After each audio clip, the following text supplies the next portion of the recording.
Warahmatullahi wabarakatuh. Kembali lagi bersama Ustadz Ustazah. Ustazah IP kali ini akan mengajak kalian untuk mengerjakan LKS. Caranya bagaimana sih? Petunjuknya bagaimana mengerjakan LKS itu. Intinya Ustazah akan membimbing kalian mengerjakan LKS di minggu ini, yaitu dengan tema Unity in Diversity.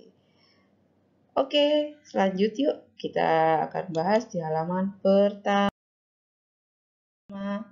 Nah, seperti biasa di halaman pertama lembar kerja siswa ini ada nama. Tulis nama kalian ya.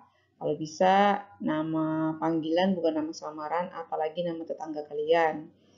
Tanggalnya jangan lupa ditulis, kelasnya kelas berapa, kelas 4, dan sertakan nama kelas kalian. Ya. Nanti kalau sudah selesai mengerjakannya, jangan lupa minta tanda tangan orang tua di sebelah sini di kolomnya ya. Oke, masih di halaman pertama.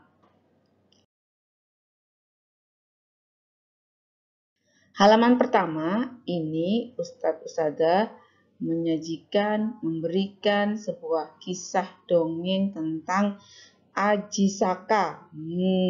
Aji Saka ini adalah rakyat manusia yang sangat sakti. Kalian baca baik-baik, simak dan pahami. Kalau belum paham lagi, baca lagi, diulangi lagi. Kalau biasanya Ustazah IP sih baca itu sambil membayangkan. Jadi langsung mengena, langsung tertancap, langsung terekam. Di sini, di kisah Aji Saka ini terdapat 1, 2, 3, 4 paragraf. Yang mana tiap paragrafnya mempunyai cerita, kesambungan cerita yang berbeda-beda. Oke? Nah, baca baik-baik, simak baik-baik. Kok simak? Baca baik-baik, pahami ya. Oke? Nanti kalau ada kata-kata yang belum jelas, boleh tanya kepada ayah bunda atau boleh telepon Ustadz Ustazah.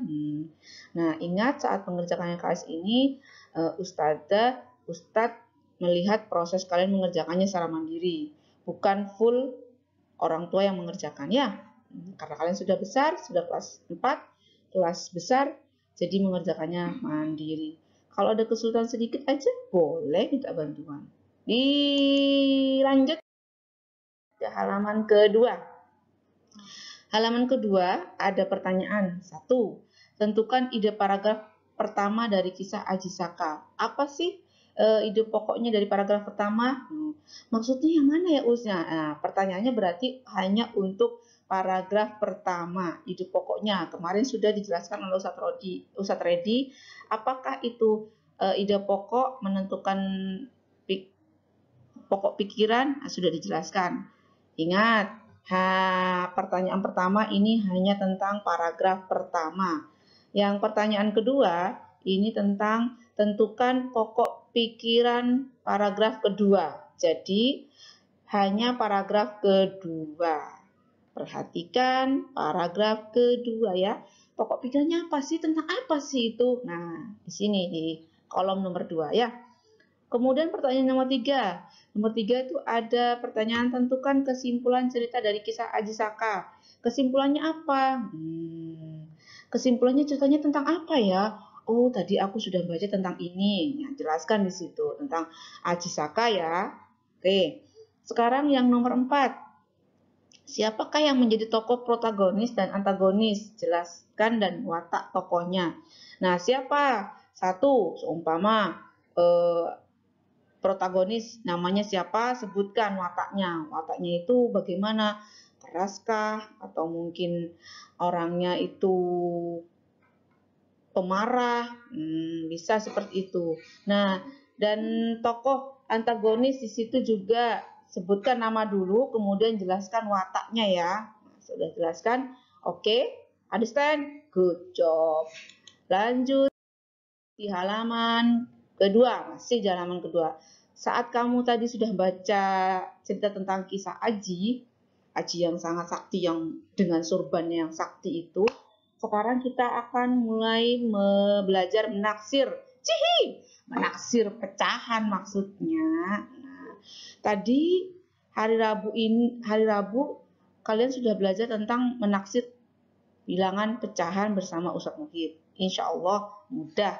Nah, sekarang kita akan lanjut ke halaman selanjutnya, yaitu halaman ketiga. Halaman ketiga ada 6 pertanyaan atau 6 soal dari Ustadz-Ustadzah, ini yang terakhir ya, untuk menaksir pecahan. Nah, ada pecahan campuran dan pecahan biasa dicampur ini. Dicampur kayak cendol dong. Oke, itu ada caranya tuh. Bandingkan angka pada pembilang dan pada angka penyebut dibagi 2. Kalau kemarin saat hari Rabu sudah Ustadz Muhib jelaskan dan mau ikut kelas tambahan saat Zoom, ya pasti sudah paham. Nomor 1 nih, lihat. Nomor 1 ada 4/5 ditambah 3/4/6. 4/5 ditambah 3/4/6. Ditaksir dulu, kemudian baru dijumlah. Sama semuanya juga ditaksir dulu, kemudian baru dijumlah. Nah, yang pertanyaan nomor 5 ditaksir dulu, kemudian baru dikalikan. Sudah paham toh? Oh ya, nomor 6 dibagi.